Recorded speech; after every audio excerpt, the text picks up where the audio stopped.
क्यों मनाई जाती है वसंत पंचमी? माँ सरस्वती किस प्रकार से उत्पन्न हुई, किसके द्वारा उत्पन्न हुई?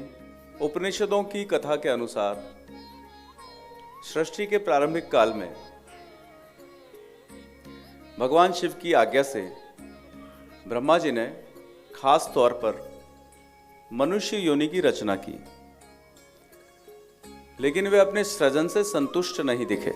उन्हें लगता था कि कहीं कुछ कमी रह गई, जिसके कारण चारों ओर शांति और मौन छाया हुआ है। कोई आवाज नहीं, कोई कलरव नहीं। तब ब्रह्मा जी ने इस समस्या के निवारण के लिए कमंडल से जल अपनी हथेली में लेकर संकल्प स्वरूप उस जल को छिड़क कर भगवान श्री विष्णु की स्तुति की। भगवान की स्तुति करो और वो ना आए, ऐसा कैसे संभव? और ब्रह्मा जी कर रहे हैं। ब्रह्मा जी के द्वारा की गई स्तुति को सुनकर भगवान विष्णु तत्काल ही उनके सम्मुख प्रकट हो गए और उनकी समस्या जानकर भगवान विष्णु ने आदिशक्ति दुर्गा माता का आह्वान किया।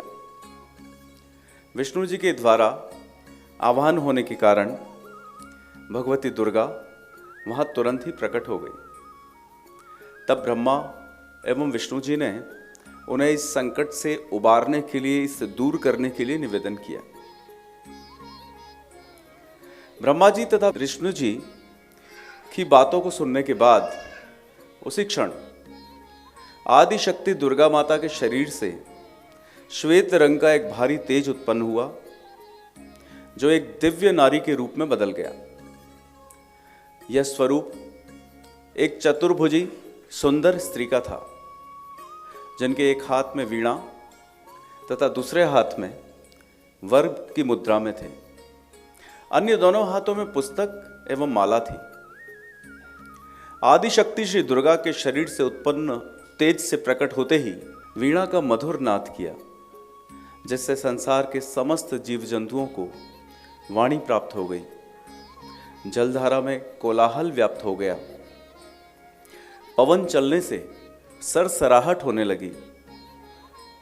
तब सभी देवताओं ने शब्द और रस का संचार कर देने वाली उन देवी को वाणी की देवी अर्थात सरस्वती कहा। फिर आदिशक्ति भगवती दुर्गा ने ब्रह्मा जी से कहा कि मेरे तेज से उत्पन्न हुई ये देवी जो सरस्वती हैं, वो आपकी पत्नी बनेगी।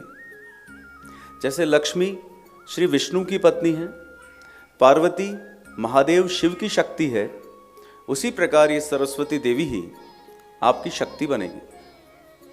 ऐसा कहकर आदिशक्ति श्री दुर्गा सब देवताओं के देखते देखते वहीं अंतर्ध्यान हो गई।